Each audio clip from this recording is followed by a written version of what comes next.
Curtis Calhoun here with MMA News. My next guest is coming off of another big win on Dana White's Contender Series. Now a UFC fighter, Danny Barlow, joining me today. How's it going, Danny? It's going good, man. Blessed, man. Absolutely, man. Well, first things first, just kind of give me your first thoughts on obviously the fight itself. Now that you've had some time to reflect on it, how much it means to you to be a UFC fighter now. What's kind of going on through your mind in this moment? Pretty much, man. I'm just enjoying the moments. Pretty much like I got more rope to swing with, man. That's it. Like I'm not comfortable. I'm actually, how you have less resources, so what I'm saying, it's like I just have more resources to work hard. I can say that, but I'm not really wanting to process it right now until my debut. And now I'm just focusing on what I want to do in my debut, as far as like basically the hard work I put in now is going towards something. You see what I'm saying? Is not for the contract anymore. It's actually for now, like my career. It's for like I'm starting over. So it's 0-0. Now it's about making my debut. You know what I'm saying? So I'm putting a whole lot into this next fight.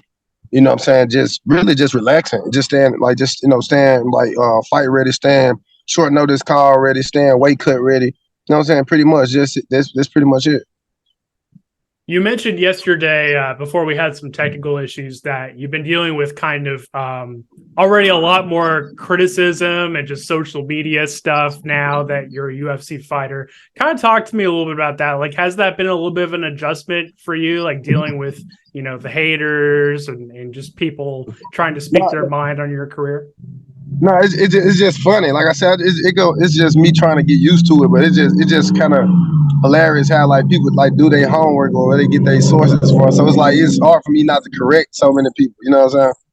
It's hard for me not to make those corrections. Um, yeah, when it come down to like the analysts and stuff. So that's something that you're gonna take to get used to, not to really, what I'm saying? Because like this your reputation, or this, like anytime you want to show the world who you are, you got people that's going ahead of you telling the world what they think, and it's clear incorrections, like it's clearly not true. It's like I think that's an adjustment for anybody. You know what I'm saying? So it's my first time dealing with the media like that. most time when I'm dealing with media, they allow me to tell them who I think I am or what I think of myself. Not really just making, what I'm saying, just like, what I'm saying, with the betting odds and all that. It's just funny though. You know what I'm saying? But it's not nothing negative though. It's just like just something new. I can say that.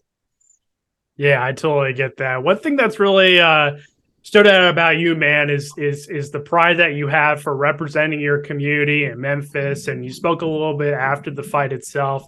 Talk to me a little bit about that. Like, how much is that a motivation for you to really represent your city, your community, your family, and all that? I mean, that's a part that's life changing, man. It's like that's something that it's like I take a lot of pride in it. You know what I'm saying? It's more like there's things I be telling people that you can't buy with money. You know what I'm saying? You can't buy with money. You can only get there through hard work.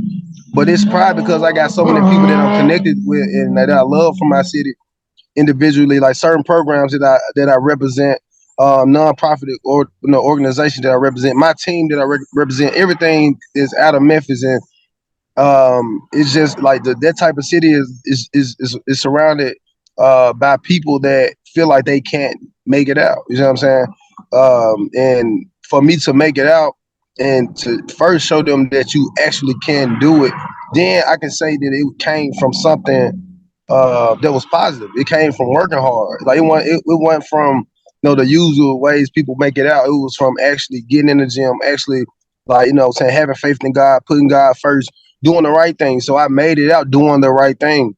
Because like a lot of people don't understand that right way to make it out. You know what I'm saying? That was an example to show people that it's a right way to make it out. You know what I'm saying? Not through rapping, basketball, football. It was just another option. And that's all, like it's just another dream for the kid, from in the neighborhood that I come from. It's like we got NBA, NFL, and then you have UFC. You mentioned some of the work that you've done with nonprofits. Tell me a little bit about that. Like, what are some things that you do with the community? I mean, for years, man, I've been dealing with different nonprofit organizations, man. One I can recall is Crossover Experience.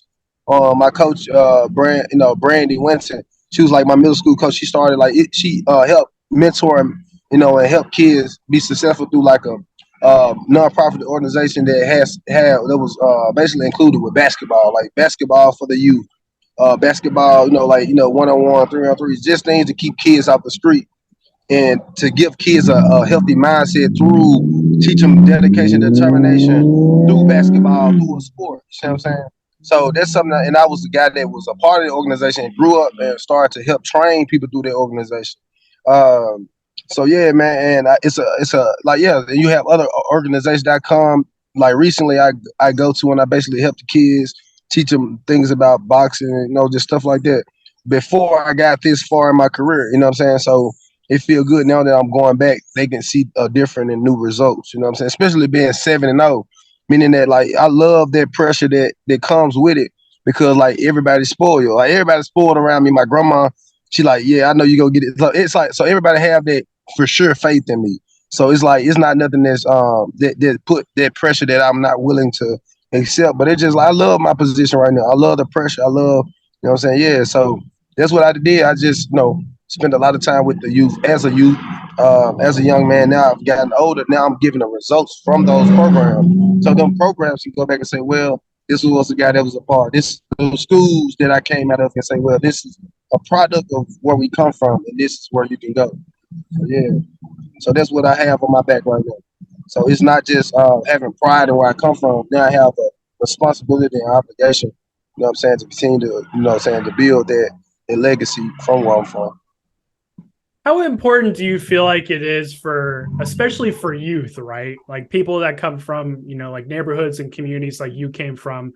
How important do you feel like it is for youth to have that sport or have a focus or a hobby or something that they're focused on to, get out of that community and move forward? Man, to be honest, man, it's life. Like it's life and death, man. It's life and death. Like a part of my story was the day I missed a football game, I got robbed, broad daylight, by a kid that was like 15, 14. So I was like 16. And I got robbed broad daylight. So it's like when you're not having these programs and having those hobbies or those things to do, you have idle time. And idle time, in Memphis, man, is a bad thing, man. It's like wrong place at the wrong time happen too often in Memphis, man. So it's life, man. It's life and death. Like we need people that's creating more programs, man, and more opportunity for kids. Like everybody that don't play basketball and football. So, it's my job to be a person that I'm talking about now to create a wrestling program for the neighborhood. Like my school didn't have wrestling. You see what I'm saying? It just had basketball, football. You know what I'm saying? So to create those other things, so you'll have a variety for those, kids that's not athletic or those kids that's not, they're intellectual. There's just variety of other different hobbies and things to really get into. But it's life. It's like the kids that it was times that guys that I played basketball with, they would say, man, this saved my life. Like basketball saved a lot of people's lives. Football saved a lot of people's lives. So if we can create more avenues in those neighborhoods, man, it will save more lives. So I feel like it's life and death. It's very important. And what's more important than life? You know what I'm saying? Absolutely. And I feel like it's interesting for you, right? Because you mentioned how, the school that you went to, it's a lot of it is based on, like basketball, football, stuff like that. So how did you get into combat sports? Like, how did this become a passion for you? Man, it came in like it came as just like reason what I was a basketball player only. I hooped. That's what I did. I tried football in middle school, but I really just let it go. I just found out one thing, I want to hoop. You know what I'm saying? So I played basketball, but I had a coach, Anthony Jones, man. He a coach for TCU. I think TCU football. TCU football coach right now, man. And this guy, man, he taught me to like just have more variety of the way I think, or take my athleticism to do different things. So when mixed martial arts came around, that it was the same mindset. Like, dang, I wanted to try that. Like, I want to do that. And I was inspired by the Creed move, the first Creed.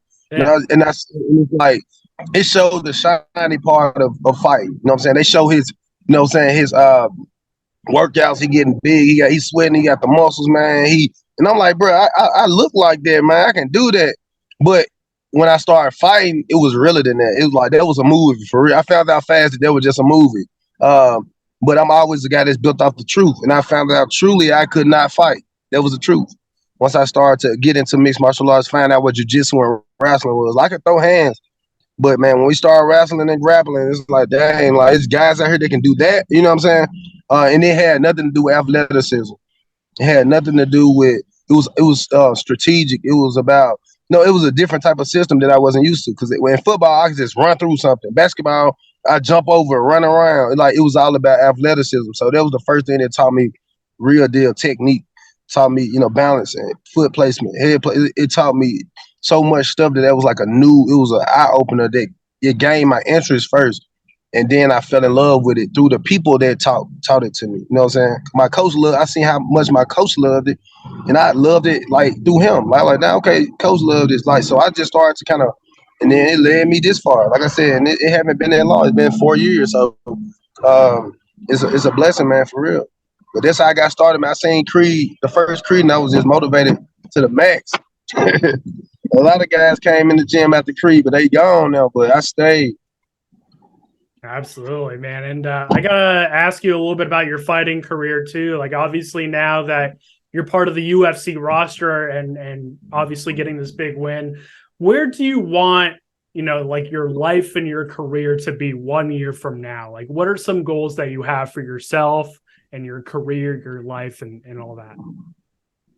I mean, my life good, man. Like, my life, I feel like even I hear a lot of people make a lot of stuff about money, you know what I'm saying? But I feel like, man, I love my family, man. I get a chance to see my grandma smile and have her involved in my career, like my dad. So it's like I'm really just built big on family, man, big on smiles and big on just showing my team. So really, it's like my career personally, I feel like it's gonna be what it's gonna be. Like my focus is not even on me no more. But my goal for I want to be 3-0. I want to get 3 fights this year, man. And I want 3 fights, and I want them to be good, like finish. I want a bonus. I want at least 1 bonus out of those 3 fights. But I for sure wanted to be 3-0. I know I could be 3-0 in the UFC. That's why I see myself in another year.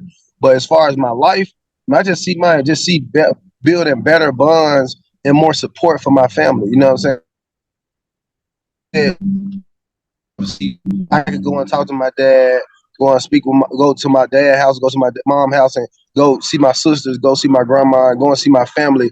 And we close, and everybody's doing well, everybody's doing fine.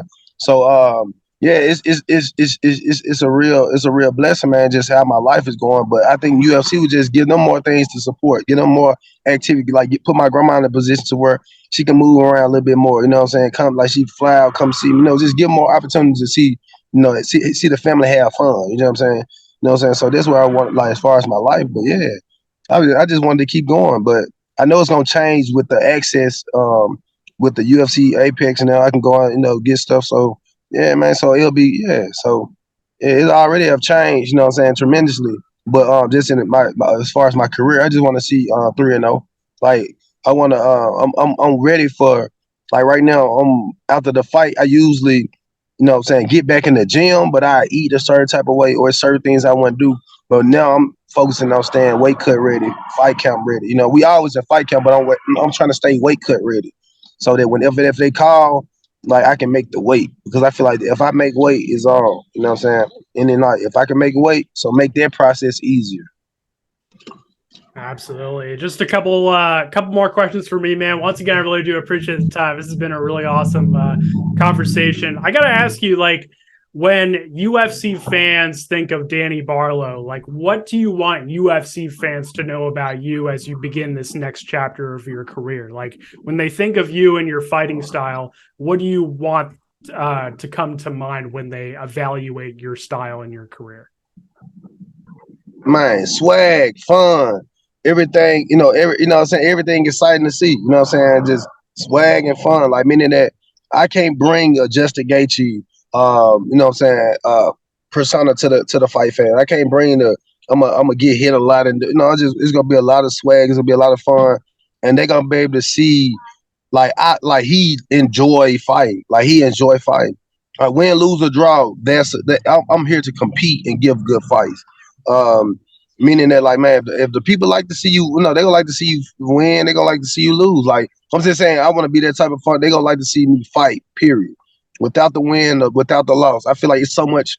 It's too much mental.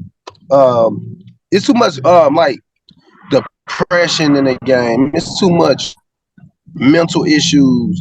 It's too much distable, like not unstable, you know, like personalities in the game. I just want to, man, it's fun, bro.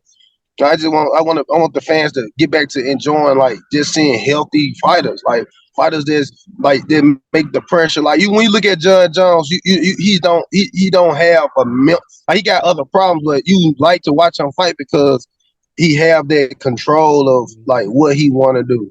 Like, he balanced the fear, he balanced the nervousness, he balanced the emotions, he balanced it. Like, some people, like, I don't want to do interviews before I fight because they got all these, you know what I'm saying, stigmas, and you know what I'm saying? Yeah, it's just a lot of stuff I want to change. Like, make the fans be like, dude, enjoy it, bro. Because when it teaches a lot of generation of the uppercut coming fighters that want to be in the UFC to do the same thing. They come in here thinking that it's okay to succumb to pressure. You know what I'm saying? Think it's okay to have excuses. You know what I'm saying? Thinking it's okay to, like, after a loss, it's not that deep. You got caught. You know what I'm saying? We don't have them type of fighters. We got the my mind, my mental, like my spiritual, my this is like, bro. Before the fight start, it starts mentally, and I'm here to bring back mental stability to the fight game. No matter how much pressure it is, it's what we do. It's my job. So yeah, so that's why I want the fans to just like, yeah, this is another guy that can be on the UFC roster that we like to see. When his name pop up, he's gonna have this type of fight every single time. So that's that's it. Yeah. Yeah, absolutely, man. And before we wrap things up here, I'll give it the final word to shout out your sponsors, your team, all that good stuff. I'll give you the final word. All right, man. I just want to give a shout out to whole Memphis, Tennessee, man. Shout out to South Memphis, man. South Law School. Shout out to my family. You know what I'm saying? Shout out to my sponsors, God Body Fitness and Nutrition, KO Cones, J2G Promotions, New Money Daily. Man, shout out to those guys. Shout out to my management team, Iridium Sports Agency, man. I appreciate them, Jason House and the team. I appreciate everyone. I appreciate the UFC, man. Man, shout out to you, my guy, man. Shout out to Kurt, man. You know what I'm saying? So I appreciate you, bro. So we can do more of these. Absolutely, man. Well, I appreciate the time, and it was really awesome to get to know a little bit about you, your story, your journey, and all that stuff. And I have a feeling this is going to be the first of many conversations going forward, man. I appreciate the time. Thank you so much.